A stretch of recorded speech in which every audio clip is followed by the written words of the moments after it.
So hello guys दोस्तों, मैं हूं वारिस। तो स्वागत है आप सबका अपने चैनल वारिस फ्री क्लासेस पे। दोस्तों आज हम बायोलॉजी का यानी तो जो क्लास 10 का बायोलॉजी है उसका मस्ट VBI ऑब्जेक्टिव क्वेश्चन यानी कि दोस्तों क्लास 10 में 7 बायोलॉजी का चैप्टर है। जय प्रक्रम, पोषण, श्वसन, परिवहन, उत्सर्जन, जनन, नियंत्रण एवं समन्वय, आनुवंशिकता एंड जैव विकास और हमारा पर्यावरण। ठीक है, तो ये जो 7 चैप्टर है, इस सातों चैप्टर का जितना भी मोस्ट VBI ऑब्जेक्टिव क्वेश्चन है इस वीडियो में हमने ला दिया है। ठीक है, तो आज हम इस वीडियो में बायोलॉजी के जो 7 चैप्टर है उस सबका ऑब्जेक्टिव का निचोड़ रहा है। ठीक है, तो वीडियो को लाइक और चैनल को सब्सक्राइब तो कर ही दीजिए। ठीक है, तो चलिए शुरू करते हैं। तो गाइस हमारा फर्स्ट क्वेश्चन है कि पादप में जाइलम उत्तरदायी है जल का वहन के लिए, भोजन का वहन के लिए, अमीनो अम्ल का वहन के लिए या फिर ऑक्सीजन का वहन के लिए। ठीक है, तो इसका आंसर ए हो जाएगा जल का वहन के लिए। ठीक है, पादप में जाइलम जो है वो जल का वहन के लिए उत्तरदायी है। ठीक है, अब आइए नेक्स्ट क्वेश्चन है कि पत्तियों में गैसों का आदान प्रदान कहाँ होता है? सीरा, रंध्र, मध्यस्थ या इनमें कोई नहीं? इनमें से कोई नहीं, तो इसका आंसर बी हो जाएगा रंध्र, यानी रंध्र से गैसों का आदान प्रदान होता है पत्तियों में। ठीक है, तो इसका आंसर बी हो जाएगा। अब आइए सलाइड को सर्वप्रथम कंपाउंड माइक्रोस्कोप से देखा जाता है। ठीक है, यानी कि सलाइड यानी क्या होता है? टुकड़ा होता है, यानी सलाइड जो यानी टुकड़ा जो होता है उसको सबसे पहले माइक्रोस्कोप में कितना एक्स जूम पर देखा जाता है? 5x, 10x या फिर 25x या फिर 45x? तो इसका आंसर बी हो जाएगा 10x। ठीक है, तो नेक्स्ट क्वेश्चन दोस्तों कि रक्त का कौन से अवयव घायल स्थान से रक्त स्राव के मार्ग को रक्त का थक्का बनाकर अवरुद्ध करता है? ठीक है, यानी रक्त का कौन सा अवयव है जो घायल स्थान यानी कौन सा ऐसा अवयव है जो घायल स्थान से रक्त को स्राव के मार्ग को रक्त का थक्का बनाकर अवरुद्ध करता है? यानी कि जहाँ पे घायल स्थान है वहाँ से जो रक्त बह रहा है उसको वहीं पे रोककर थक्का बना देता है। RBC है, WBC, प्लेटलेट्स या फिर लस्सी का? तो इसका आंसर सी हो जाएगा प्लेटलेट्स। ठीक है, अब आइए हृदय से रक्त यानी रुधिर। ठीक है, रक्त को ही रुधिर कहा जाता है, कन्फ्यूज नहीं होगा।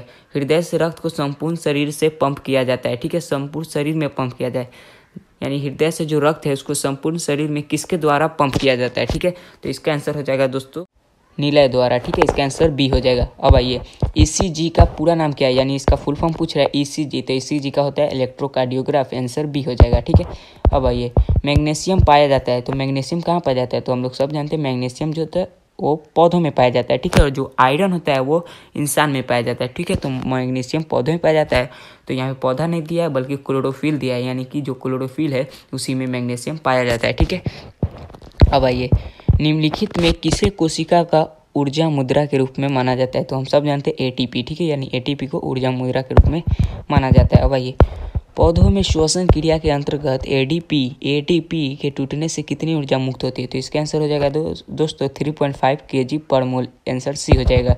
अब आइए प्रकाश संश्लेषण क्रिया में ऑक्सीजन बाहर निकलता है तो किसके द्वारा निकलता है? जल, CO2, ग्लूकोज या डिक्टियोजोम? तो इसका आंसर हो जाएगा ए, जल से।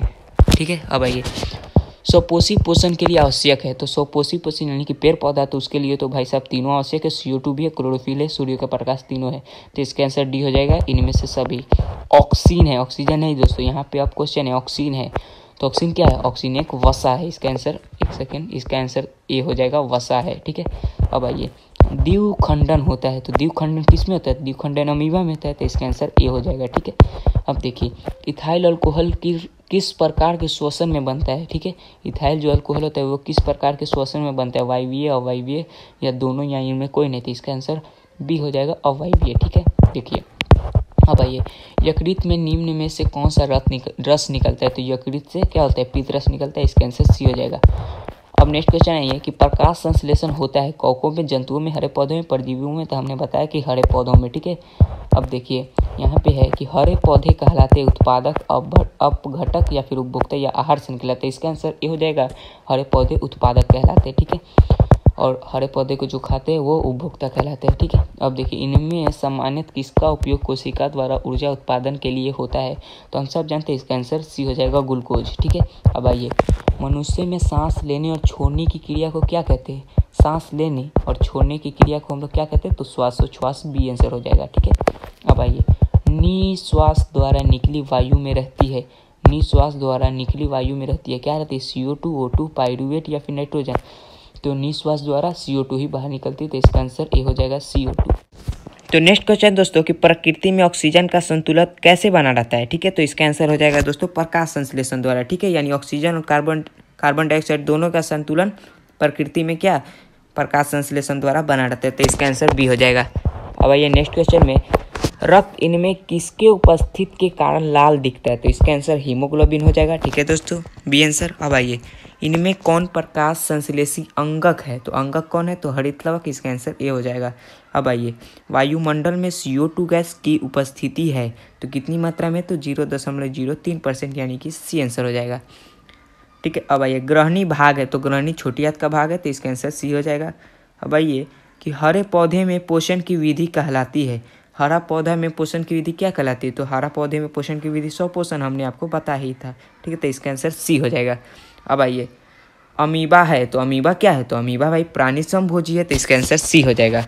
अब आइए, लार में कौन सा एंजाइम पाया जाता है? तो लार में यहाँ पे क्या इमाइलेज पाया जाता है, इसका आंसर सी हो जाएगा।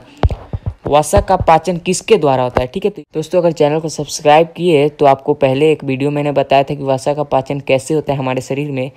तो वो वीडियो में हमने बताया था कि वसा का पाचन के लिए क्या होता है, लाइपेज होता है। इसका आंसर डी हो जाएगा। ठीक है, तो मनुष्य में पाचन क्रिया कहाँ आरंभ होती है? तो मनुष्य में पाचन क्रिया लगभग मुंह से आरंभ हो जाती है। ठीक है, तो इसका आंसर मुख हो जाएगा।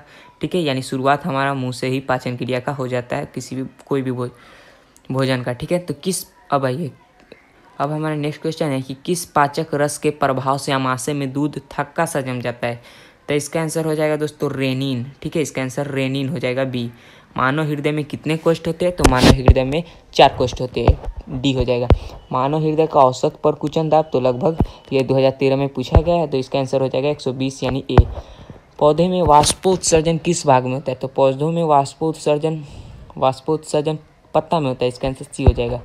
मनुष्य का हृदय प्रति मिनट में कितनी बार धड़कता है? तो हम सब जानते हैं 72 बार, तो इसका आंसर बी हो जाएगा। अब आइए, मस्तिष्क उत्तरदायी है सोचने के लिए, हृदय संपादन के लिए, शरीर का संतुलन बनाने के लिए, इनमें से सभी। तो इसका आंसर डी हो जाएगा, इनमें से सभी के लिए। ठीक है, अब आइए, मनुष्य में रुधिर क्षमता है, तो क्षमता है बोमिन सपूत में। अगर पूछा जाता है शुद्धिकरण होता है तो वो फेफड़ा में, लेकिन अगर रुधिर यानी जो खून होता है वो शुद्धिकरण कहाँ होता है? फेफड़ा में, लेकिन यहाँ पूछ रहा है क्षमता है तो क्षमता कहाँ है? बोमिन सपूत में, यानी बी हो जाएगा। अब आइए, वीडियो लंबी हो जाएगी दोस्तों, इसलिए हम थोड़ा वीडियो फास्ट बना रहे हैं। ठीक है, तो देखिए, प्रत्येक गुर्दे में कितने नेफ्रॉन होते हैं? तो लगभग 1,30,000, इसका आंसर बी हो जाएगा। पादप अपशिष्ट संचित रहते हैं, तो पादप अपशिष्ट संचित कहाँ रहते हैं? तो इन सभी में रहते हैं, तो इसका आंसर डी हो जाएगा। ठीक है, यानी पत्ती, छाल, कोशिका, रिक्तियाँ तीनों में रहते हैं। मनुष्य में कौन उत्सर्जी अंग नहीं है? तो नहीं कौन सा है? तो अग्नाशय नहीं है। ठीक है, अब बाकी सब है। डायलिसिस मशीन द्वारा रक्त के शुद्धिकरण की प्रक्रिया कहलाती है, डायलिसिस मशीन द्वारा, तो मशीन द्वारा तो हीमोडायलिसिस हो जाएगा, इसका आंसर ए हो जाएगा। अब आइए, सामान्यतः ग्लोमेरुलर फिल्ट्रेट में निम्नलिखित कौन उपस्थित नहीं होता है? ठीक है, तो इसका आंसर हो जाएगा एल्ब्यूमिन, इसका आंसर डी हो जाएगा। ठीक है, अब आइए, जीवों के शरीर से उपापचय क्रिया के फलस्वरूप उत्पन्न अपशिष्ट पदार्थों का निष्कासन कहलाता है। तो निष्कासन क्या कहलाता है? उत्सर्जन, बी हो जाएगा। अब आइए, अब क्या है क्वेश्चन, ध्यान से देखिएगा कि वृक्क की भीतरी नतोदर सतह जहाँ से वृक्क धमनी पर वृक्क में प्रवेश करती है तथा वृक्क सिरा बाहर निकलती है, उसको क्या कहते हैं? तो उसको हेनेले का चाप कहते हैं, सॉरी हाइलम कहते हैं। ठीक है, इसका आंसर सी हो जाएगा। अब आइए, निम्नलिखित में कौन प्रोटीन एवं एमिनो अम्ल के विखंडन से बनता है? ठीक है, प्रोटीन और एमिनो अम्ल के, तो यूरिक अम्ल भी बनता है, अमोनिया भी बनता है, यूरिया भी बनता है, तो इसका आंसर डी हो जाएगा, इनमें सभी। अब ये यूरिया रक्त में कहाँ से प्रवेश करती है? यूरिया जो होता है वो रक्त में कहाँ से प्रवेश करती है? तो इसका आंसर हो जाएगा दोस्तों आपको बी, यकृत से। ठीक है, अब आइए, विरिक किस जैव प्रक्रम का हिस्सा है? तो विरिक हम सब जानते हैं उत्सर्जन का, इसका आंसर ए हो जाएगा। हमारा क्वेश्चन है, रेजिन किस पौधे का उत्सर्जी पदार्थ है? तो इसका आंसर चीर हो जाएगा, चीर पौधे का उत्सर्जी पदार्थ रेजिन है। ठीक है, तो अब है क्वेश्चन दोस्तों 14, हमारा नेक्स्ट क्वेश्चन है दोस्तों, पादप अपशिष्ट संचित रहते हैं, तो पादप अपशिष्ट सभी में संचित रहते हैं, हमने बताया था ऊपर ही, इसका आंसर डी हो जाएगा, क्योंकि वो पत्ती में भी रहते हैं, छाल में भी रहते हैं, कुछ के रिक्तिकाओं में भी रहते हैं। मनुष्य में वृक्क संबंधित है, तो मनुष्य में वृक्क क्या उत्सर्जन संबंधित है। निम्न में कौन उत्सर्जी अंग है? तो ये वृक्क हो जाएगा। अब देखिए, किस ग्रंथि के कारण त्वचा एक उत्सर्जी अंग है? तो ये बात हमेशा याद रखिएगा, श्वेत ग्रंथि के कारण ही त्वचा एक उत्सर्जी अंग है। ठीक है, तो इसका आंसर ये हो जाएगा। अब आइए, मनुष्य में कार्बन डाइऑक्साइड का उत्सर्जन किससे होता है? तो मनुष्य में कार्बन डाइऑक्साइड का उत्सर्जन और ऑक्सीजन दोनों का उत्सर्जन फेफड़ा से होता है, तो इसमें कार्बन डाइऑक्साइड पूछा तो इसका आंसर सी हो जाएगा।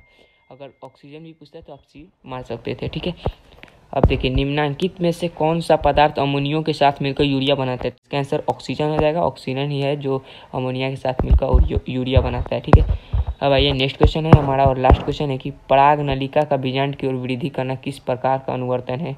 तो इसका आंसर हो जाएगा दोस्तों रसायन अनुवर्तन डी।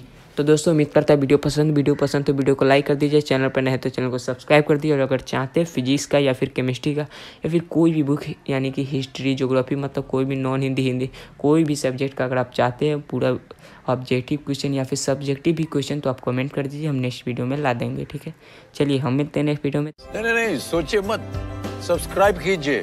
हम मालूम है तेरे बाप को मत सिखा।